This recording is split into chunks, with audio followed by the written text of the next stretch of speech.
Okay. So who did audio? Who did book version? We're reading Difficult Women by Roxane Gay today, or we're reviewing. I did Kindle version. Oh my goodness, I totally read the wrong book. Are you serious? You read Nickel Boys? Wow. You read Nickel Boys. You read Nickel Boys, right? Is that what you read? Oh, yes. Oh.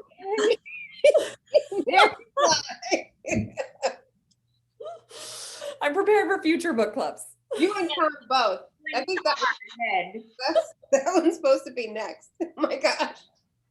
Okay, well, let us tell you about the Difficult Women, Mary.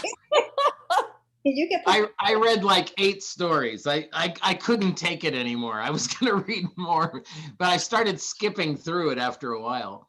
You did. Really? So and then I truly couldn't keep going. I didn't make it all. This is the first one I didn't make it all the way through. Mm. I stopped at Bad Priest. I was like, no. Let's see, which one? I made it past that one. I made it to halfway through the third from the last. Wow. And that's only because I didn't know that that was the book we're reading until I got Paula's email on Monday saying this Saturday we're meeting. And I said, oh, is that the book we're reading? So I went. And then you started reading it and you realized it didn't seem all that fun. And you thought, maybe I got that wrong. No, actually, I enjoyed it. I liked it maybe a whole lot more than you did because it reminded me very much of something else. Yeah. Well, see, this is why I'm here, because I want somebody to tell me how they figured it out. What I did love is some of the writing is friggin' gorgeous. Mm-hmm. Yeah, I felt that way too. But of course, Mary and I could go off in a separate breakout room and talk about Nickel Boys. You sure could. Oh, my goodness. Said that this was the light reading book, so I think if I had expected that, I might have done better with it. But I'm like, do light reading. What? Kidnapped by a pedophile and captured for like 2 On years? page 8. Paula, what have you done? Should I continue reading or not? Yeah, I was like, okay, this is Paula's idea of light and fun. Hold on. This is like, my idea. right? Tiffany picked this book. Is that not right? I think this was Tiffany's pick. Paula, did you read it before? No. So it was something that Tiffany read a while back. Okay. She might have forgotten some of the... from the description, it was Roxane Gay, Difficult Women, tells of hardscrabble lives, passionate loves, and marriages, both tender and haunted by past crimes or emotional blackmail. I think I skipped that part. A pair of sisters inseparable ever since they were abducted together. I definitely skipped that part. As children, a woman whose husband switches places with his twin brother. That one. Oh my gosh, we have to talk about that one. A stripper putting herself through college, an engineer in Upper Michigan for a job where she is the only Black face. Gay gives voice to a chorus of unforgettable women and paints a wry, haunting vision. I definitely didn't read this. This is not what we put on the thing. This is not the description from a Goodreads. We don't need haunting. We don't. Well, it says right there that they were abducted. Okay, missed that part. But I also missed the part where this was short stories. Mm. Did anybody else go into it not realizing that? I didn't realize that. I liked it for that reason, but I didn't realize it. No. I think I bought it because it was short stories. And I said, well, that way I don't feel like I'm missing the plot. I'm just going to read as many stories as I can by Saturday. And so I wouldn't have bought it. I wouldn't have even attempted it if it wasn't short stories. Okay, good. I think I picked up somewhere that it was short stories, but that was after, I was just looking to buy it and I was like, oh, it's short stories. I like short stories too, because then, sorry, Paula, I'm interrupting you. No, go ahead. Oh, just, I love books that are short stories for the same reason as Tatiana, is that? Tanya. Titania was saying, I feel complete after each short story. I only read a few short stories in here. Did you feel complete after these short stories? Do you feel like they ended? Oh heavens. Some of them I got to the end of the story, I said, what? No, I must be, because I was reading it on my, it was like a Kindle version. And I get down to the bottom, it's like, no, my computer, something's wrong. There's got to be more to this story. There's got to be. It can't just end right there. And I go through it like, no, that really is where she ended. Okay. No, that's actually what I like about short stories, is that they almost, or at least on a fairly regular basis, they leave you hanging. I'm a huge T.C. Boyle fan, and he has books that are 800 pages of short stories, and they all end like that. and I love them. They're more like it's almost like they stir up some ideas, but they don't leave you with a conclusion. It's almost like the shorter they are, the more potent they are in that way. Just like, oh, it's just like throwing this little story and now that's it, and I'm on to the next one. It's kind of did anybody read the whole thing? Not me. No. I only started on so I don't feel so bad. No, I still have like an hour and some change left on the Audible, which I'll probably finish it. But you said the other day that the Audible, the voice in the Audible wasn't all that great. No, she got a little Which bit is like a killer animated for me. later in the book, but starting out, and I don't know, it could also have to do with choosing to try to be animated with the characters in a particular story, which at the time I didn't realize they were different stories. I started in the hard copy thinking I was going to be able to get through, but then I was doing some work this week, so I didn't get to read. So I was listening on my walks. And it took me until about chapter 4 before I figured out that these stories were never going to come back together. And so then I went back and read the cover again. And I was like, oh, these are short stories. So on the Audible, the other thing that was very frustrating is they didn't announce the title of the story. They just said chapter 17, chapter 18. Oh, that would be annoying. Yeah. And so I was just like, okay, so are they in some way like doing these vignettes of these characters, and then they're going to wrap them back up and they're going to, paths are going to cross or something? And I was just like, no, this is moving. And then I was trying to figure out like, what is the racial background of these people, so I could put it in context. What is the regional space that they're in? How old are they? Like, I couldn't really quite figure that out. What was your take on any of that? I kind of liked that I wasn't sure what their racial background was, because it's just interesting to watch what my mind is doing of trying to categorize, always trying to categorize and sort to understand things better. But I was also wondering, like, whose story is it? Like the sense of place, sense of time, all of that. Like there were some characters that I felt like I knew who they were, and then there were many that were just so vague as far as their identity. And then there was that one character where I said, okay, she's just crazy. She's crazy. Which one? The knife. Which one was that? The knife. Did you read The Knife? That one. I didn't read that one. Okay, well, that one I said, earlier on in some of the stories, I said like, oh, is this sort of like fantasy? This is not like real? I started that one. So, Okay, so now I gotta go get a notebook because I gotta write down the ones I didn't read. Yeah, that one I said like, no, this is unreal. And then I felt like, well, maybe it's just describing that she's just so far out there.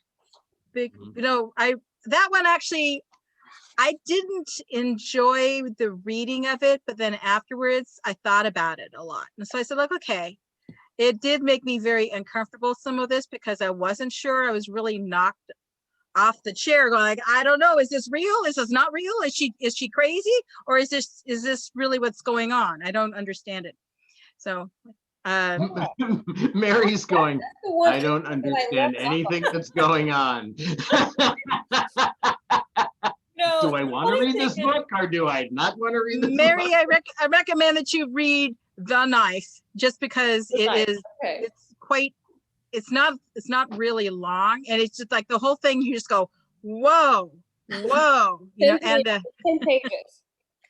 I just read the first paragraph of that one and I'm like, okay. Next. Ah, well, that one kind of started off the same way that the Glass Woman did. What was the Glass Woman one? That one The I Glass did Woman read, was and that hard one I to read. love. The Glass Woman you loved? Yeah. That one was really hard for me to read. I had to really struggle to get through it. And then when I was done with it, I said, oh God, I'm glad that was over with. It was my least favorite as well, but then it was beautifully written. Yep. Like Yep. the metaphors and When it started out with the line, the stone thrower, it and took then me it came to forever. the I had Glass to listen to Woman. that twice. I'm like, okay, I'm in on this one. All right. The Stone Thrower got the Glass Woman, and then they had a Glass Boy Mhm. who got teased at school. And I thought a lot about how that was a metaphor for what kind of a relationship. I thought, wow, what kind of a relationship had she experienced or seen or known of or just dreamed up in order to come up with such strong characters? well, let me tell you about Roxane. Have you read her book Hunger? Oh, please do. Yes. Her book Hunger is about her weight journey, and I think it's a So biography. is it like a memoir? I think so, if I'm not mistaken. But I'll just say the character just in case that is not true. Is going to like these private schools. She's from LA actually, and she went to the hoity-toity privates down there. Says it's a And memoir. ends up going to, I think, Oberlin, and is like trying to compare her body and all of her flesh and all of that. Like she balances, like she's super smart, but then she's noticing that guys aren't that into her. So she goes on this sexual journey, runs away from home, drops out of school, and just goes wild. But it's all like centered around her weight and getting to know who she is as a person and as a woman and stop with her abusive behaviors of herself. And she entered into a lot of these kinds of spaces. So I was actually wondering if some of these characters were based on her experiences. Mm. Mm. I just looked and it does say that it's a memoir. Okay, thank you. Wow. Yeah, that book is wild. That was one of the first books we read in my other book club.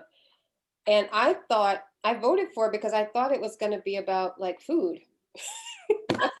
Again, she gets you. She gets you with the titles. Well, there is the one story, which is towards the second half of the book, Millie and Jack, which talks a little bit about that. Millie being very smart, but she really settles for less. In fact, she's kind of still not understanding why she has this fate of always being considered ugly only because she is heavier than most. But she has every other great quality, but nobody wants to look past her weight.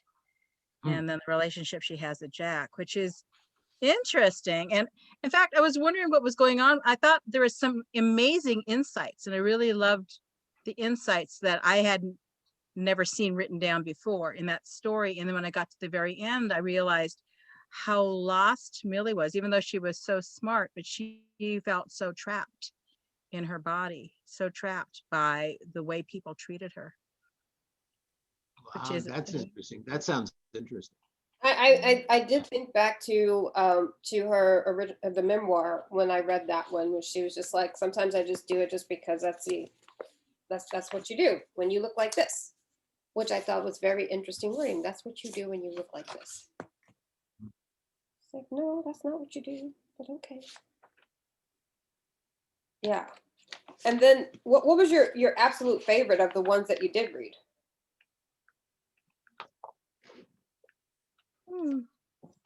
Yeah, I actually wanted to ask that question because I was curious. Because I have one, but I don't want to say yet. Mm. Well, the format of the book that I got, because it's digital, I don't actually know how many stories there were. I only know that I only have like 2.5 left to go. But let me. You thought about the baby arm one. I thought that one was weird. That was Which one? weird. It's called Baby Arm. Yeah. It's on page 77. Talk about fetishes. God. Then he brought her a baby thigh, and I was like, "What? Is it porcelain? Like, and what was the purpose?" I think she lost me with that one. I don't think it was porcelain. I can tell I'm writing all these notes and they're all stories I haven't read. I know I'm going to wind up reading the whole book. Oh no! The guy she was dating worked for a department store, and he would bring Right. window display pieces. He did window dressing. Yeah. I think I like North Country. That was my favorite one. Which one was that one? North Country was the engineer who lived up north, and she was the only woman and the only person of color in the mechanical engineering department. And it goes into this big backstory of the relationship she had before and the losses that she'd suffered and how she had ended a relationship and run off to the north and taken this teaching job, and she hated it there and she hated the people there, and was like, she went to a party and she said it was a record ever, and of all the time she'd been up there, she was asked 37 times during this party whether she was from Detroit. And she wasn't from Detroit, but she was from Nebraska, but everyone assumed she was from Detroit. So every single conversation she had with anybody in this place in Michigan was like, "Are you from Detroit?" And so every single time she had to say no. So like every time she met anybody, she always had to say no. No. Which I can understand that, because it's hard when people have only one thing to talk to you about. And there's so many things they could talk to. And then it was interesting also that she got involved in that relationship. And then she was offered tenure at the university. So I'm like, oh, wow. So that was the most satisfying of the stories. Is one where I felt actually had, like, I know for those of you who haven't read it, I just said too much, but it was satisfying to me because I could see that there was going to be a future for her, as opposed to these other ones where I went like, I don't know, are they even sane? Are they even alive? I mean, what's going to happen to them next? So, and of course, I did like also the descriptions of snow, because they were very accurate descriptions of snow. She has some incredible lines. I mean, I highlighted lines. I'm like, in stories I am not enjoying. And then I hit a sentence and go, oh, fuck, that's beautiful. Yeah, I felt like when I started reading the book, just in the first paragraph, I was like, this is so well written. I'm going to really enjoy this. And then I got further into that first story and I was like, oh, I was planning to go to sleep after this, and now I don't know what's going to happen.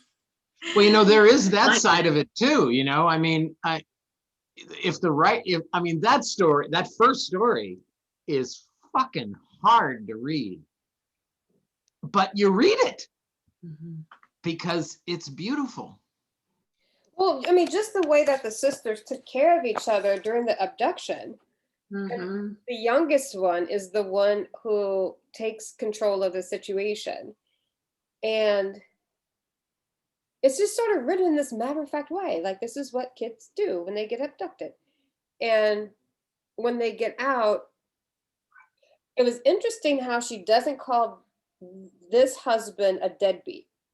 You know, like in some of the others where she's talking about the alcoholic father or things like that.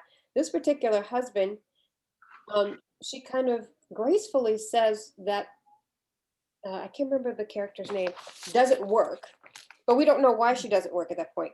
Carolina. Yeah, I think it was Carolina. And she doesn't say why she doesn't work. And we don't find that out till a couple pages later when we find out that they found Mr. Pete and he had a lot of Mhm. money. So they end up getting a settlement, and she has this deadbeat husband, and the sister can't figure out why she stays with this guy. And he was supposedly 10 years older than her or something like that. And then when they go to the airport to see him, she looks at him and she's like, he's everything I deserve. So again, doing that judgment thing with her womanhood and her trauma, Mm. to equate that to love. And Mhm. she knew he wasn't good for her, but she's like, he makes me feel safe and I'm perfect with him. And the sister just sitting there dumbfounded, like, I don't know. But that line that it's what I deserve that's just rough.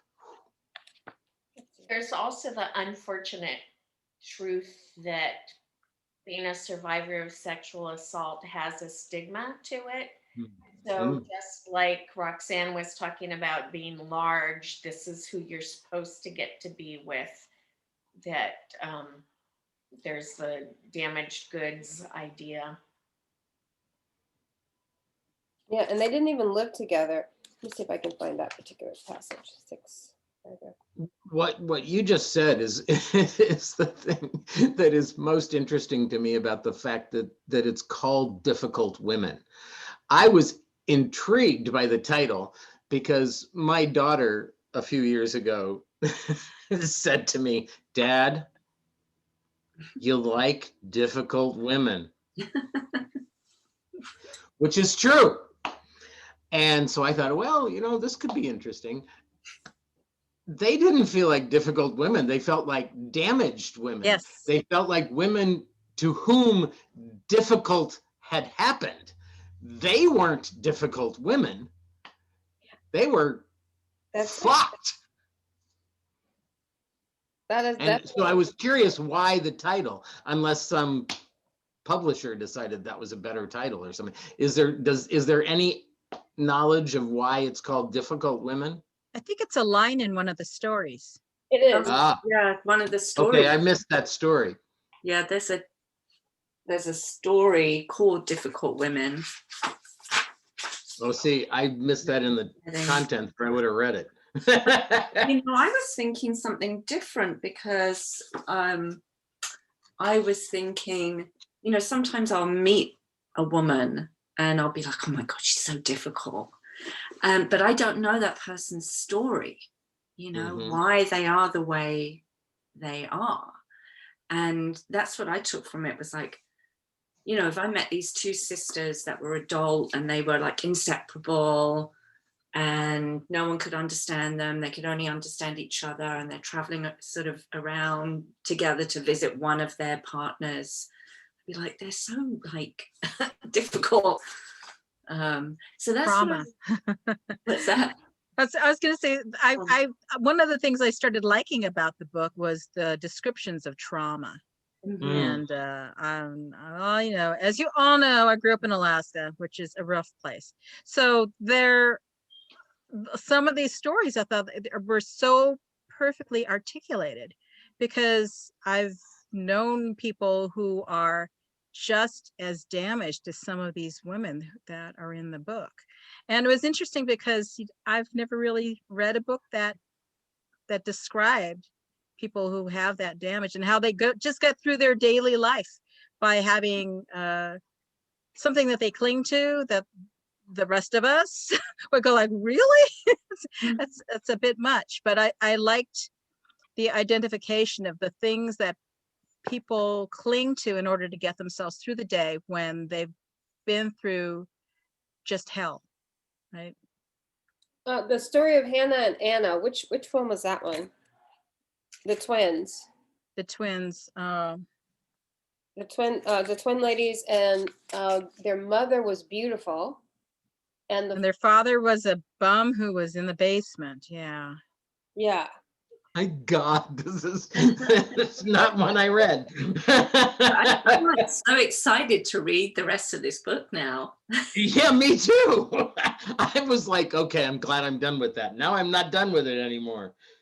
They might be the difficult women, Hannah. So that story is how remember, it was like how these things come to pass. I liked the way that story was broken up, because it's like divided into sections. So the first section is how these things came to pass, and how Hannah met and married Peter, and how Laura and Hannah became best friends, how Hannah reacts when she sees her mother for the first time in 16 years.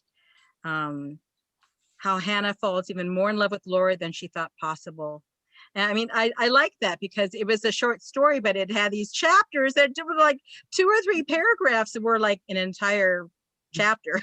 They were very, very dense. Well put together, but I don't think that I understood what happened, because I think Anna says it's her time to stay, and she stays with her husband and the horrible father.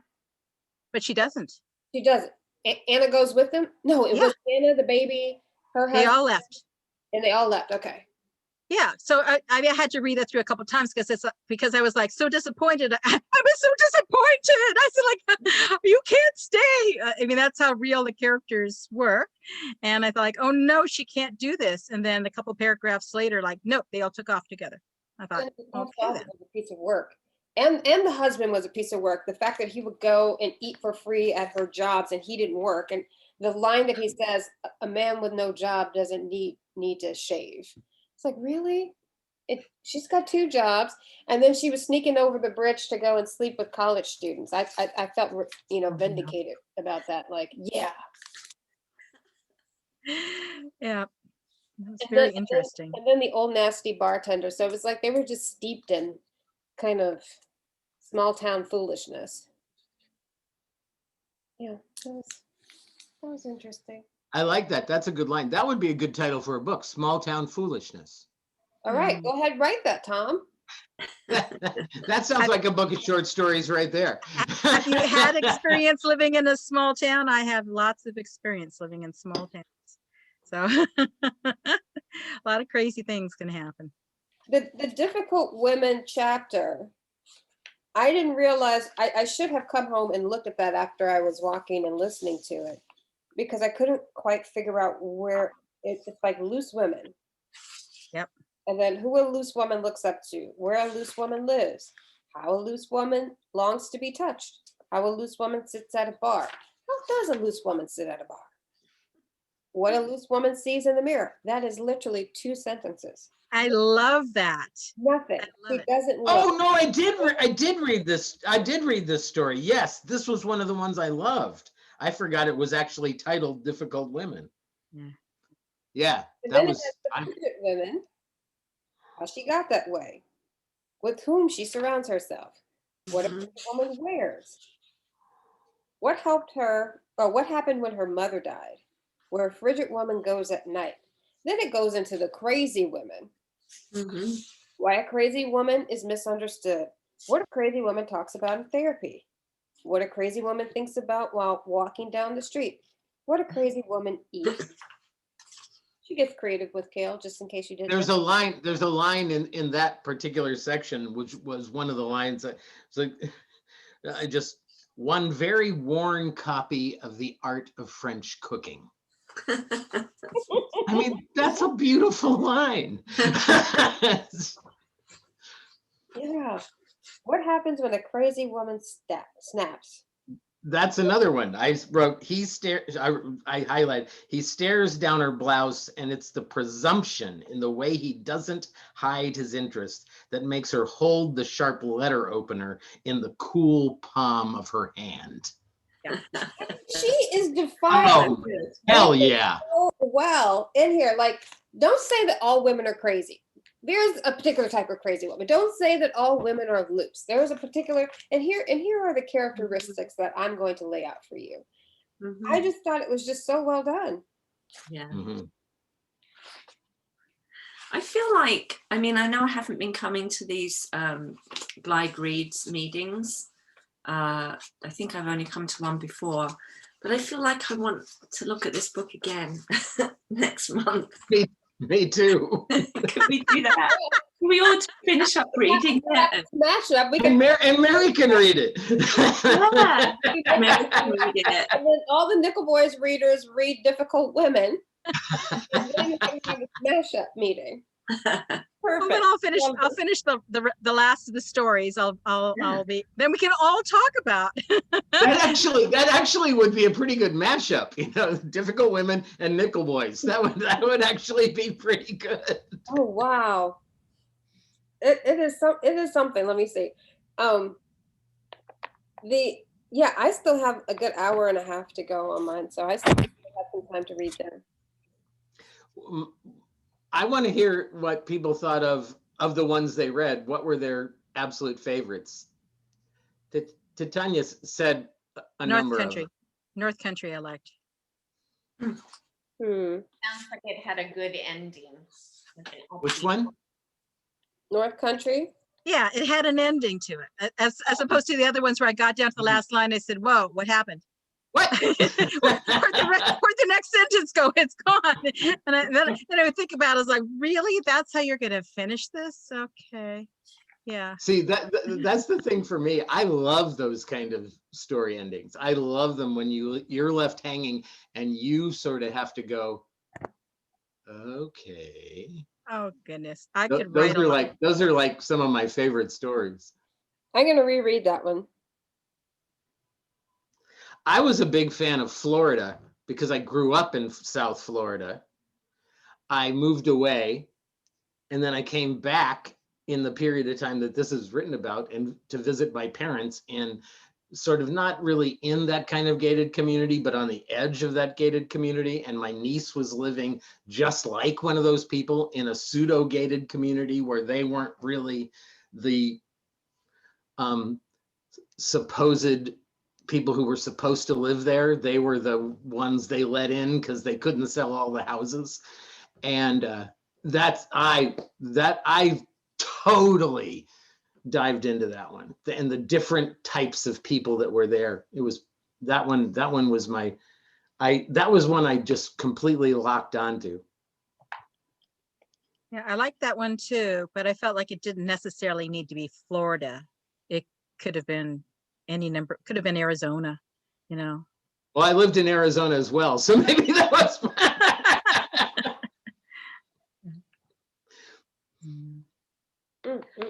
It felt very Florida. It felt very Florida in a way that I do not like.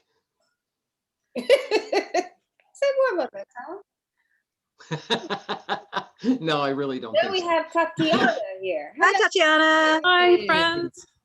I have to take off for like 10 minutes to get my son ready for a Boy Scout event Okay. online. So I'm gonna just, I'll be back. Okay.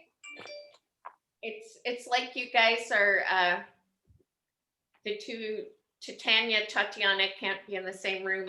Yeah, really. Long time ago, we did the witness together. Actually, we've done it twice together.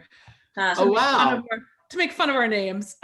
Remember that. That's part of why it would occur to me that you guys have almost the same name. Well, Tatiana, Yes. did you get a chance to dive in? We realized that a couple of us didn't get the right book this month, and then most of us didn't finish the book.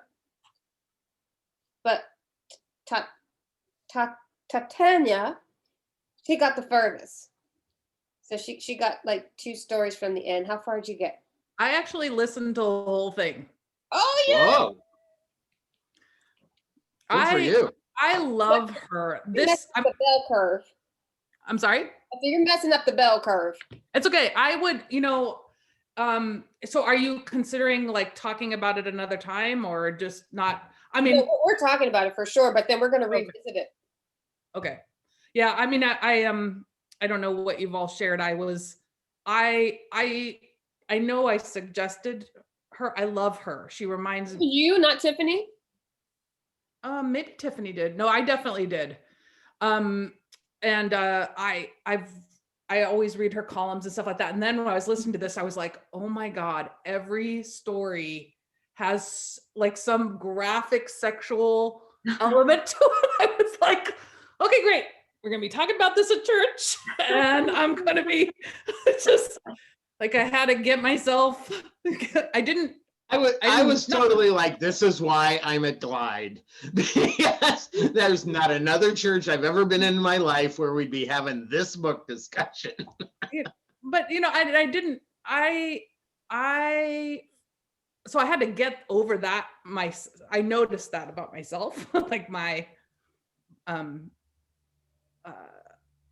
own like personal reaction, but that is different than, for me, what I love about the book. She gets me to think about a perspective that I just don't think about. And I like get in the story so much. It gets me like I get uncomfortable. And to me, and I've seen her, she came before COVID, she spoke at that auditorium that's on the Norse. Yeah, Norse Theater. And I think I have a special affinity for her because she's also a very large woman, and she's tall and big, and she writes a lot about also being big, and so anyway, I have a lot of appreciation for her and her topics and her like radical stance on things. This book isn't, she has political analysis. Like I love her political analysis of things. You said you read her column. Where is she? She's in the Atlantic. She's on the Medium Journal. She's kind of all over. She's in Level. If you do Twitter, she's to be followed for sure. I'm sorry? I said if you do Twitter, she is one you should follow. Oh yeah. So anyway, I just talked a lot, so thank you. No, go ahead. I think I said the main points. Our favorite and our least favorite of the chapter. Yeah. Okay, somebody else go while I think about that. Well, I've already gone, of course. If you want to know, my favorite was North Country, and I'm not sure which was my least favorite. I'm gonna say it was the second story that ended so abruptly that I went, "What a jip!" That was probably one of the ones I actually liked for that very same reason. And which one was that? I downloaded it, and so I'm reading it on my computer. Let me take a look if I can find it here. Yeah, I wish me that the second one was like that. Water all its weight. Yeah. The one with the person who had the water. Right. The person who had the water. The second story, she had the water overhead. Everything was wet and that one was so surreal. That one was surreal. And then of course there were the other surreal ones, which my favorite surreal one being the knife, Oh yeah. And this one I read this morning, I liked Break All the Way Down. I really liked Break All the Way Down. It was painful and a struggle, but the empathy in it was just. But what did you think about the open marriage one? The twins? I thought it was hilarious. Oh, I like that one. That was the short one, the really, really short one. That was cute. Yeah, that was cute. What's the name of this one? And you're not talking about the one with the twin brothers, right? No, it was super short. Where the husband he does not have game. She says he has no game. No game. I love What's that the one. name of the story? Open marriage. Yeah, I think Oh, right. Okay. Okay. further Gonna have to into read the that book. one. Yeah, That I one was think it pretty good. much Yeah. completed all the ones I haven't read.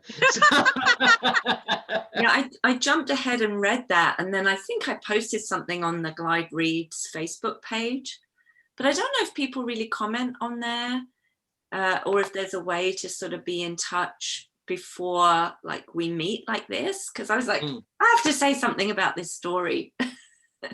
Oh, I didn't see it. Do you mind sharing what you wrote? Oh, I think I just said something. I'll look, but I think I didn't say anything that eloquent. It was probably LOL. I love this story. I didn't get a notification. Oh, well, you know, I'm not super active on Facebook, so maybe I didn't do it right. I'll take a look. Well, the open marriage one, the fact that she has the husband who wants to see other people, and she's like, I'm just not into it. He's so disappointed because he's thinking that they both get to go. And then when she says, yeah, you go ahead, I'm not going to, he thinks it's a trap, right? It's got to be a trap, because why would she just go ahead and say he could, you know, cavort and she's going to stay in the marriage? And I just thought, like, that's so cute. I mean, I really, I'm he got no game. She's like, go right ahead. He doesn't have a chance. Nothing gonna happen. It's almost like it's almost like he was hoping that he could get some pointers watching her, right? He could fake. But Yeah. she's like, nope. I think it struck home to me because I was in a relationship for a long time, and you know, every now and again I would complain and my partner would be like, well, why don't you just go get a lover then? And I feel like the husband was kind of doing this thing, and she was like, well, whatever, you know, do whatever you want, I'm fine. Wow. What? I think I could just relate to it in some way. Yeah, I didn't see your post. Yeah. So we'll figure that out. Yeah, we could definitely go back and forth on the Oh, here we are. we'd have to figure out if we wanted to do the page or the group. Okay, so do you understand the difference in the page and the group? The group is more interactive. and the group is private. So people who are just out in the world won't see it unless they're a member of the group. And then the page is public. Oh, I think it's on the page. So Sarah had written something. Thank you, I just ordered the book. And then underneath that, I wrote something. Yeah. What did you write? So I said, Go read it, Paula. I can't find it. So I said, I'm loving this book. The first story had me hooked with the first paragraph. The story was intense. Some stories are making me laugh, but I've misspelled that, such as open marriage. Looking forward to talking with you all about this book on the 30th. Oh, I did see that. I tell you, had I known, I had mentioned that I was toying with the idea of doing a live reading. We should do but I just never did get up and comb my hair. There was that. A live reading would be great. Yeah. We should do it. I've been on the Clubhouse app, and there's this group in there who are doing a Guinness World Record for reading Harry Potter straight through the whole series. Wow. You mean literally nonstop? Literally nonstop. So somebody has to come and take over the space and keep up the reading. Wow. Was that 8 books, 7 books? 7. But they're big friggin' books. I've never read one Harry Potter book. Wow. I don't know how well they hold up, but it was addictive when they came out. I loved it. I would just read it. It would come out and I would just read the whole thing all in one sitting. I would just binge through the whole thing. I used to get on bar. I was embarrassed. Like a part of me was embarrassed. So I would take the cover off and then I would see, because it was gray. They were gray. Everybody else covers. was taking the cover off of Shades of Grey. You were No, no, no. taking the cover off of Harry Best Potter. part, I was taking Bart to work and it has the gray cover and every spine is a different color. And then I would look around and I would be like, there's all these people. We all have the books. And then I would see people like nod at me on the Bart, like acknowledging the book. It was like the craziest mix of people, like the kids, adults. It was all, I got into a lot of conversations because of those books. That's why I used to From take the public covers off transportation. of my books, because folks would be like, so what did you think about that? And I'm realizing after I'm talking to them that they haven't read the book. It's Mm. sort of like conversation starters. And I'm like, sir, it is 7 o'clock in the morning. Are you really trying to pick me up right now? No, that's not what we're doing. Did you read this book or not? You're like, I gotta talk about ideas, sir. Yes, get out of here with that. Like you, Well, my daughter was into them, and we stood in line, and the whole thing, and I kept wanting to read them with her, and never did. That's because I'm Not too the late. bad dad. However, my granddaughter started reading them with her dad, and then she went through the entire series, and then she started reading them herself again, and I started reading them, and I'm in like book 6 now, and I am friggin' hooked. Harry. 66. I read them when I because it was so popular, I just didn't do it. Yeah, I was contrary. Yeah, that was me. Yeah. And then when my goddaughter got into it, then I binge read all of them, which is good because I had to build a platform 9 3/4 for a birthday and stuff. That's cute. You are known for birthday shenanigans. I love it. Wow. I think I decided I had to read it when my granddaughter was reading it for herself, to compensate for the fact that I hadn't read it with her mother. It was definitely like old news, but I love them. I love them now. I wish that the author wasn't transphobic, because now I'm like, am I public about liking it? But my goddaughter, she's probably not into the Harry Potter stuff anymore, but there's like a face mask that says like, I solemnly swear I am up to no good and stuff, and she's likely transgender, so I'm like, that would be really confusing if she has a Harry Potter mask. I just read a thing. God, it might have been in the New York Times. I can't, but it was about the fact it was dealing with all the levels of artists and fucked up reality, and what do you do with the art? And I, and its premise was the art is the art, and the artist is the artist, and you don't dismiss the art because of the artist. And I was like, yeah, okay, I'm gonna go with that. Tom, do you know Dewey Crumpler, the painter? No, I do not. He did Dewey Crumpler? Dewey Crumpler, when they had that controversy about the mural at what high school was that? Was that Washington. Washington? And he was a tenured faculty at SFAI for the longest time. I don't know if he's still there. And he taught people like Kehinde Wiley and folks like that. And he came out with that, he's this kind of big black man with this deep, beautiful voice. And he came out and wrote about that. Like you can't separate the two. And, was that in the Chronicle? Because there was a lot in the Chronicle during that. He co-wrote something in the Chronicle with another artist because they held a town hall. Yeah, I might have read that.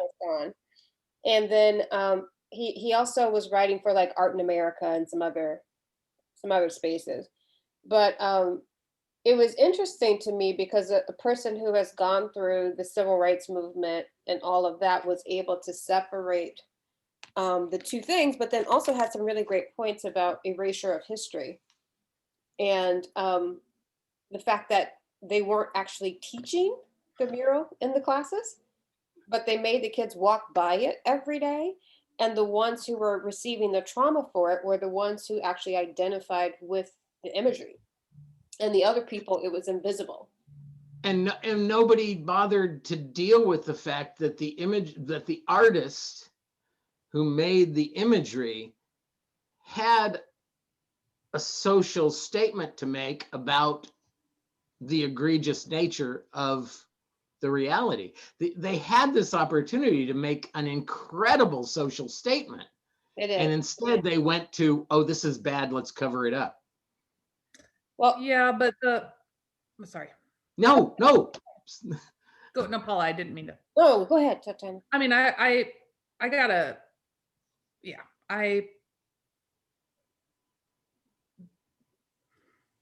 No censorship. no, I mean, I hear like there's a part of me, I'm like, okay, you could make a point. I understand that. Or I even sometimes hear, the covering up history line, but the damage that's caused to those kids who have to walk by that every day, and that it takes on their self-esteem, especially Native American children who have the highest suicide rate in the country. I mean, this is, I don't know, I'm gonna try, how can I say it?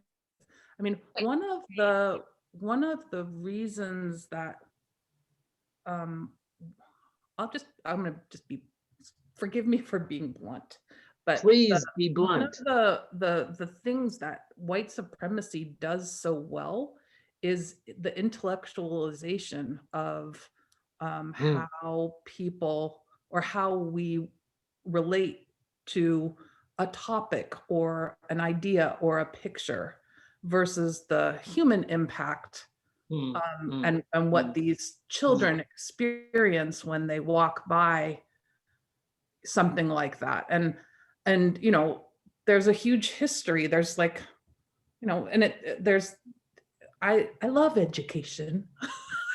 I love long, giant, I love libraries. I was almost a librarian, like full of knowledge and the history. And I just, the point, I feel like these points can just be made in such better ways. And at the time, yes, they did what they did at the time, but now is the price is so high for those who pay it. But is the story that I understand about the artist actually doing that with a social, does that make any difference? No.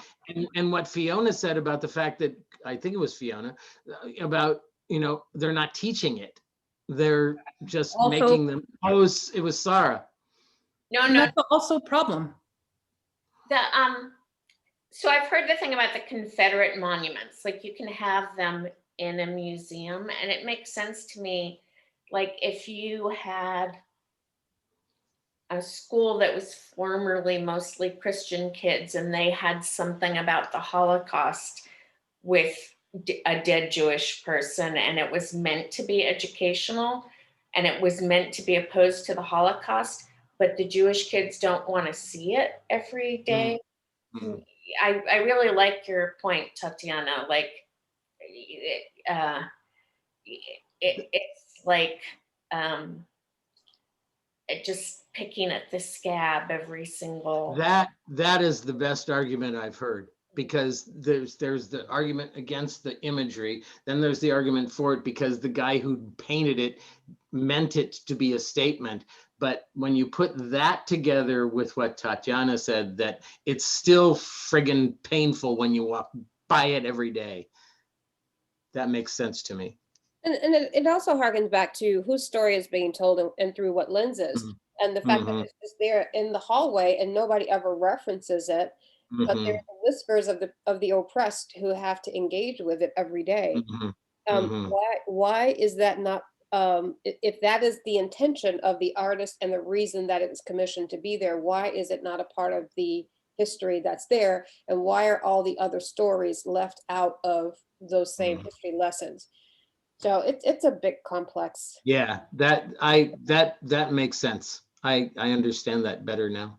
I mean, I just got into an argument with uh, a friend who didn't understand why they were taking the names off of the School. football teams. Oh, And then they were saying, that, they're, well, it started because they were taking the names off the high schools. And everybody agrees that it needs to be done, but it's just not the right time with everything else that's going on. Well, most people, I would say. But it's like, well, it's too late now. Is it too late? Because we have not just started complaining about this since Black Lives Matter. We've been talking about this the whole time. And oftentimes, I ask kids all the time, um, who's your school named after? They have no clue who that person is. Mhm. Only the people of color have any idea who that person is most of the time when you ask. And it's coming from a place where possibly the parents or a relative said, oh, that's that racist such and such. And so it like pushes you to go and like, what are they talking about? And I remember whenever we would pass by schools in Dallas growing up, my mother would only point out the ones who were named after Black leaders. Mm. She was very proud of that, and she would give you the whole download about who the school is named after and why, and um, there is a lot attached to how we deify Mm. and monumentize folks in history. I mean, even now the argument is coming up, what's gonna happen when we go back and 100 years and look at Obama's legacy, and is the bombings in other countries, is that going to be a stain on his record to make people want to take his name off of things or out of things? I mean, there's no 100% good people.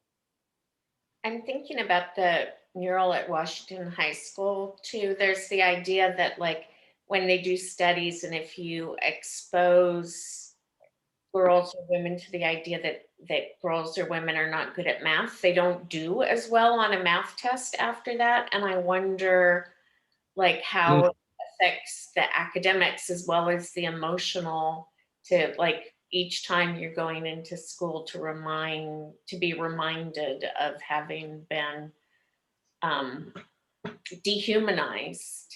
Mhm. I mean, I'm not even sure how many I mean, I think that there are studies out there, but I kind of feel about that how I feel about vivisection on animals. I'm like, we don't really need to do that anymore. Like there's things that like if you just kind of think about it, like you're hurting people.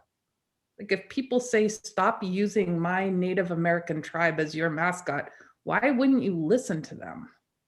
Well, that I have always totally gotten, but I had not gotten the take on this in the way I apprehended it now. I mean, that one seems like a no-brainer for as long as I can remember. I mean, why the fuck is And then But- I think like on what Paula said is then who gets to tell the story and whose pain matters. that's yeah. That's a lot. I think more people don't want to deal with that because we become complicit on different levels. Mhm. Mm. Yeah, you have to change the lens. I mean, People say, "Oh, I'll meet you at the Dead Indian at Washington High School." is that what people say?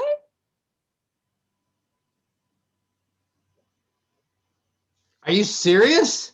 Because they're kids, and it's in Yeah, no, I get it.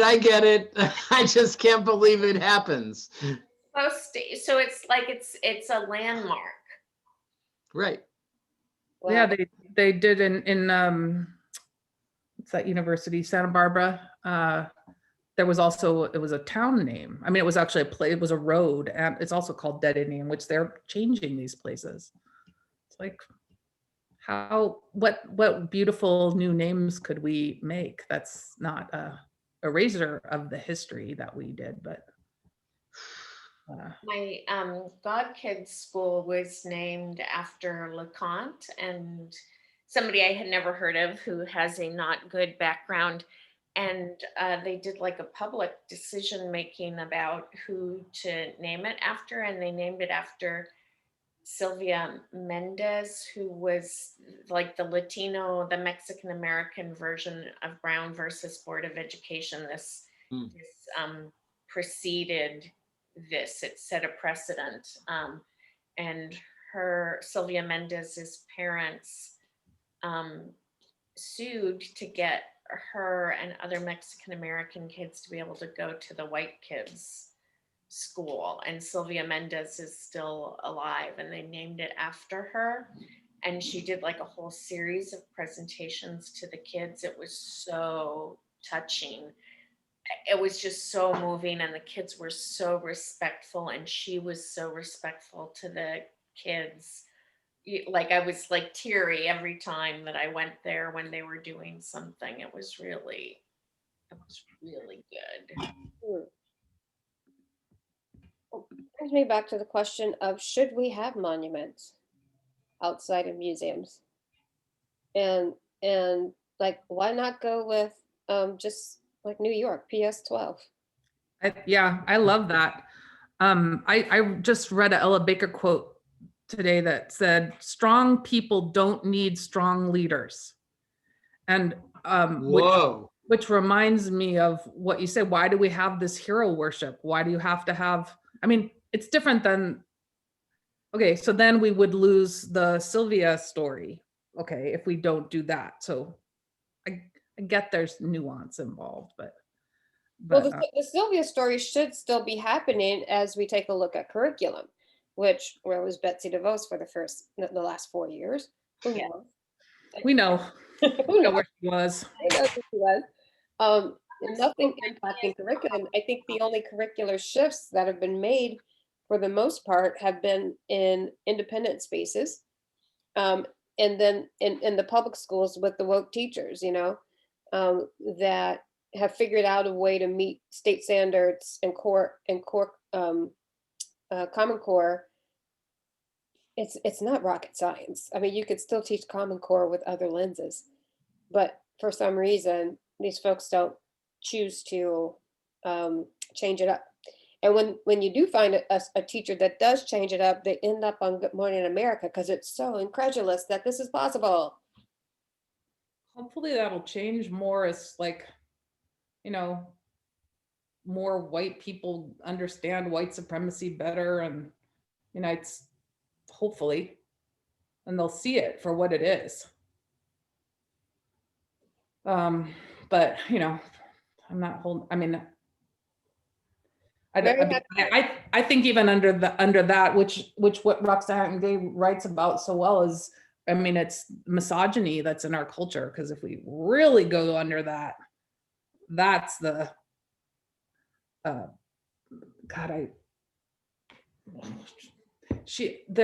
listened to a podcast yesterday about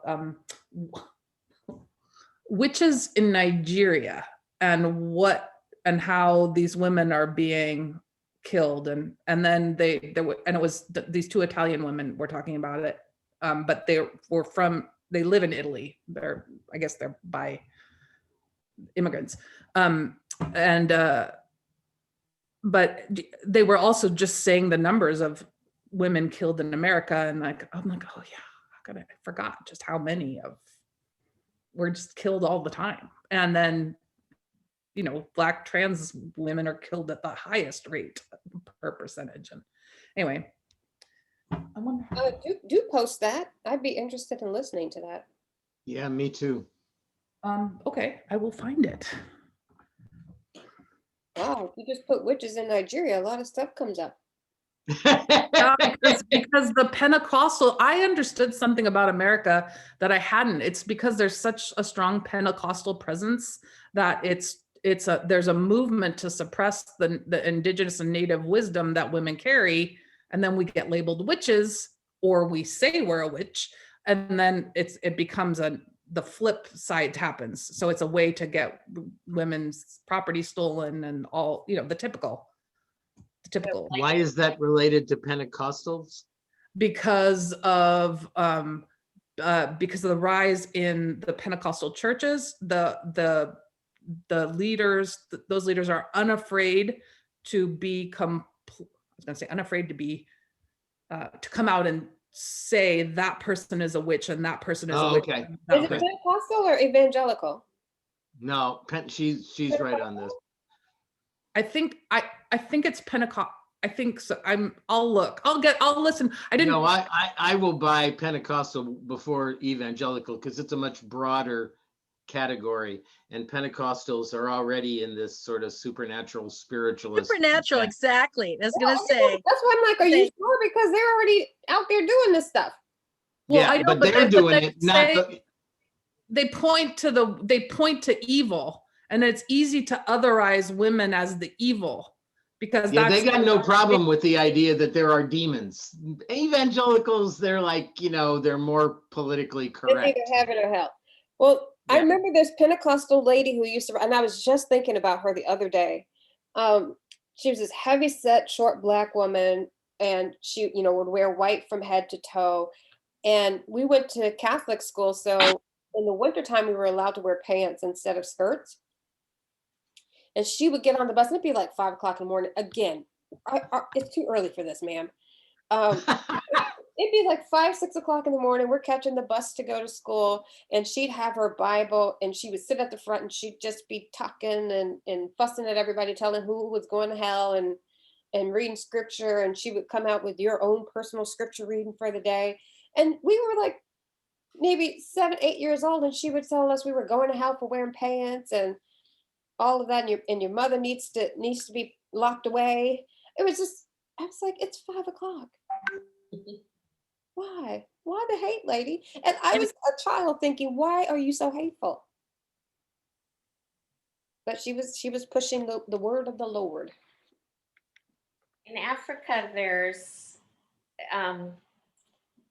Arab influenced Muslim recruitment of kind of more what do you call it?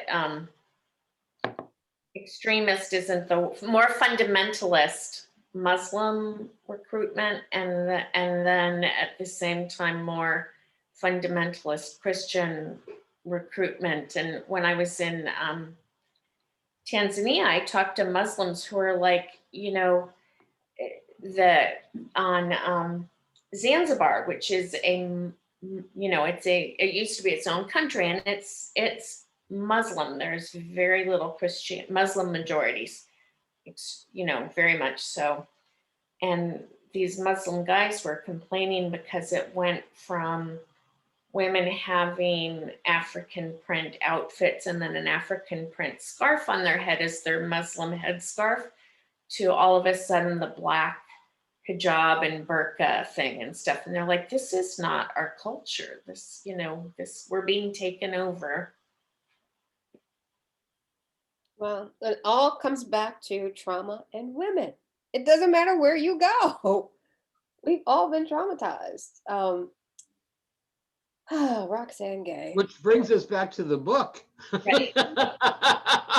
I loved the story. Did anybody else read the story where she falls in love with the guy, and the woman falls in love with the guy who's living in the trailer on her sister's land?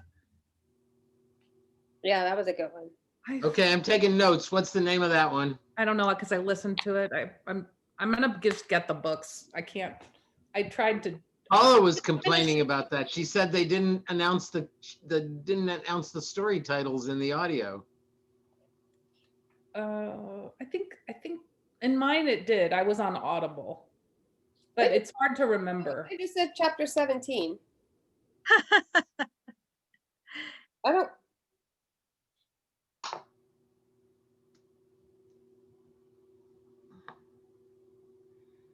I'm just gonna have to read the whole damn book. Yep. Yeah. Okay, I just read I skipped around, but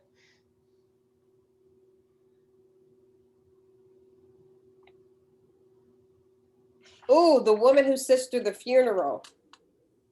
When the father, in the event of my father's death, Remember that one? The mother kept finding earrings and perfume Oh and yeah. stuff, and then they get to the funeral and the mistress shows up. Yeah. Oh, yeah, I read that one. Yeah. Oh gosh. In the event of my father's death. Roxane, you did it again. And then the twist at the end where you're like, oh, she goes to the mistress's house, and then On a Saturday as usual. Yeah. Very next That's Saturday. another one of those stop points that Tatiana was complaining about. No, And she no. walked in the room and No, you could imply what happened. that was okay. I didn't mind that one. That one was a long enough story that I didn't say, hey, where's the next sentence? There were some other ones that were just so short that I went like, oh shoot, It's almost like she didn't finish her thought there, but maybe that's, as you said, exactly what she wanted. She wanted to leave you hanging so that you thought about it a little bit more. Well, I thought that about that one. I thought, okay, well, I know where that story goes. Well, yeah, but I felt like that was enough. I didn't feel like I was left hanging. I said, okay. Oh, okay, you're right. Now they're family, right? That's why she showed up at the trailer. They're family. So, sort of. Okay, I had a totally different reading of that ending. Oh, I love it. No. They're family, but that doesn't mean incest doesn't exist. Come on. Okay. Yeah. Okay. I see what you mean. So what was your ending? No. There, it's that Titania just said the rest of it. Yeah. Oh, okay. Still, it doesn't mean that incest doesn't happen. Yeah. It was a complicated relationship. Yeah. I have a question. Do we already know what our next book is? Is Nickelback? I think we're doing Nickelback Boys so that we can finally discuss that. And Nickel Boys, no Nickelback. Nickelback is a band. It's not a country music novel. The Nickel Boys is the next book. We're just gonna skip over Light and Fluffy, I guess. And if it was Nickelback Boys, we'd have to invite Winnie. So what advice do you guys have for us that have not read Nickel Boys when we dive into it? Like, I don't want to go into it not knowing it's a short story, not knowing that it's traumatic. I know it's traumatic. Come on, Mary, what you got for us? You've been quiet. Go for it, Mary. I have not finished it. But it is traumatic, and it's going to be traumatic from page 1. So wow. Okay. Be ready. Be ready. And there's a big turn, and it's excruciating. And then there's another big turn, and it's excruciating. This book takes 4 weeks to read. It's beautifully written. Yeah. The Audible version is really good on this one, I will just say. And it's basically a true story. It's a novel, but when you get to the end, there's all the resources that he used that come from the real place that it's based on. So it's basically a true story. Yeah, it's just a novelization. I was Googling as I was reading because I just couldn't believe, and I'm like, could this be true? And yeah, I was going down rabbit holes of really depressing stuff. It's one of the most beautifully written, terrible stories I've read in a very long time. Okay. It's one of those books that's super hard to read, but it's good. It's good. It's sort of like that. What was that movie that came out like in the 90s or the early 2000s about the brothers that were in the boys' home? I think The Basketball Dream? No. No, it's like these 3 brothers, and they're like from Southie or somewhere like that. And they were from Brooklyn, and the opening scene is like they're running through the streets and goofing off. It's like back in the day, they were Catholic on the Italian or Irish side of town or something like that. And while they're goofing off, they knock something over and somebody dies. So they get sent to this juvenile detention center. I can't remember what the name of that movie was.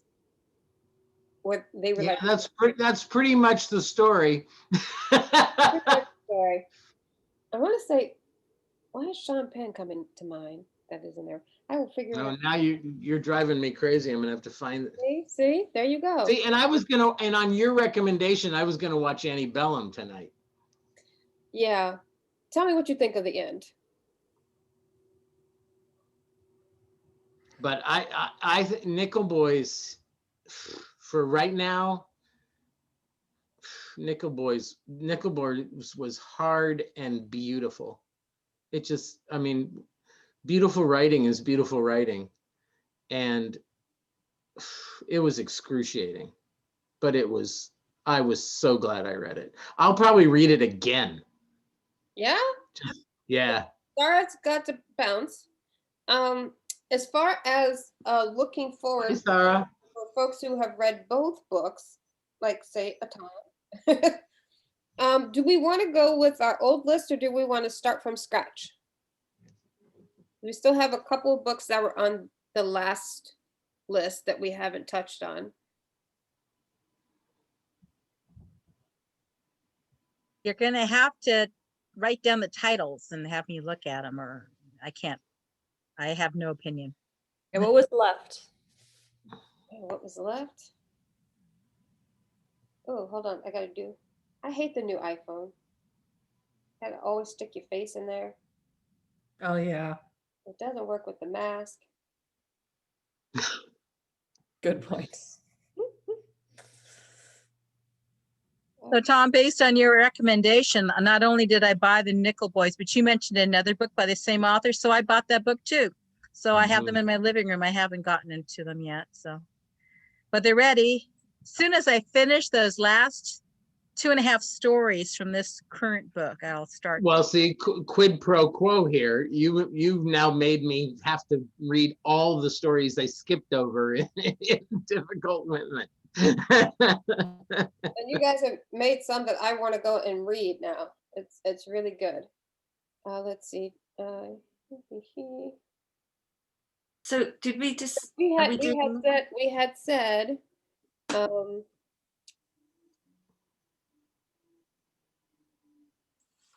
Becoming by Michelle Obama. Folks wanted to read. I want to read that one. Oh, the other one. Oh, actually, the next one we were supposed to read that got the most votes was Homegoing by Yaga Yassi. Which is what I read. That's what you read, Mary? Yes, and when you had Oh, you read that? You didn't read Nickel Boys? Well, I've read half of Nickel Boys. Oh, okay. But yeah, that's what I read, and it kind of works like the chapters are kind of short stories in a way, so that's why I totally thought when I read your email, Paul, I was like, oh yeah, it was the right book, but it was not. I need to start it over. I got 3/4 of the way through. I think it's worth reading. It's a story about a family that starts in Africa during the slave trade and colonialism, and how the different factions of those families, like Wow. one stays in Africa, one stays in America. And I don't want to give more than that away. You got more, Mary? That's not like a. I think that's, yeah. It goes through the multiple generations. You Wow. literally, the advice I would give for this book is write down the relationships of everyone. There is a family. It is complex that there's a family tree in the front of the book, but I had to go through and say this person is related, and then there's some overlap. So it was kind of crazy making for me when I first started reading, but it's beautifully written. Yaga Yassi also did. What else did Yaga Yassi do? She did another book that I absolutely loved, and I'm forgetting the name of it right now. Hold on. They have been really good books that can transport you, and a lot of it is historical fiction, looking at like the colonialism, university systems in Africa, Nigeria in particular. And what is the one? with the where the girl goes to school at Princeton or something. That's the one I loved, and I'm trying to remember the name. What is that? There's Homegoing. Oh, Americana. Yes. That one was wonderful, wonderful, wonderful. Oh, good. So that's the, I think that's the next book, and then why don't we put out a new survey? Americana Yeah. or So Homegoing well, oh, sorry. or Nickel Boys. I know, now I'm confused. Nickel Boys is what we'll discuss next month, Okay. and we'll do a little revisit, catch up if people want to discuss more of the difficult women. And then for March, we'll be at Homegoing, and then we're going to vote again. Okay.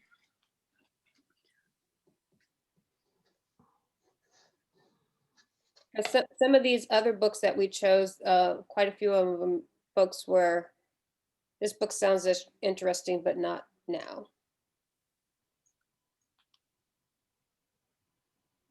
So was that a yes on the Michelle Obama book? Yeah. We'll throw it back in there then. How about that? If people Oh, are, I couldn't tell. I thought well, there was some interest in it, but it wasn't at the top of the list yeah. of things folks We're wanted. saying Nickel Boys and Homegoing the next 2 months, and then Becoming will be in the mix for what we do next. Right? So we're gonna finish off the list from before. That's what we're gonna do.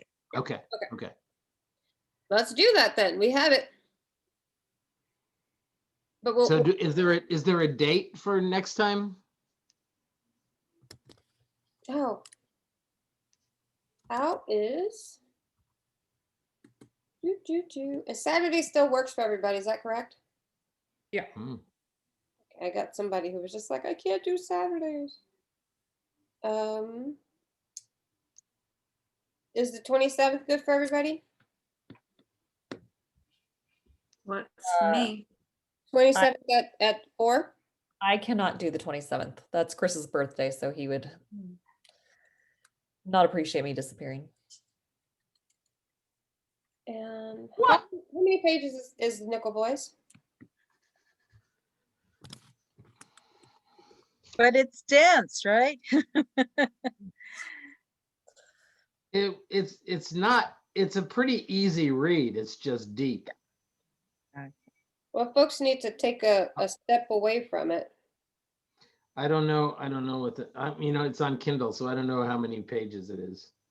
Okay. 224. 224, and we said 75 pages per week. So that gives us 4 weeks. 300. It's probably in that range. It's probably around 300. So we would either have to do the 20th or the 6th. Either one. February 20th or March 6th. Yeah. Oh. I don't have a vote in this because I already read it. I mean, as far as availability. Either one for me. Well, let's do the 20th. Let's be ambitious. Okay. All right, the 20th at 4 p.m. it is.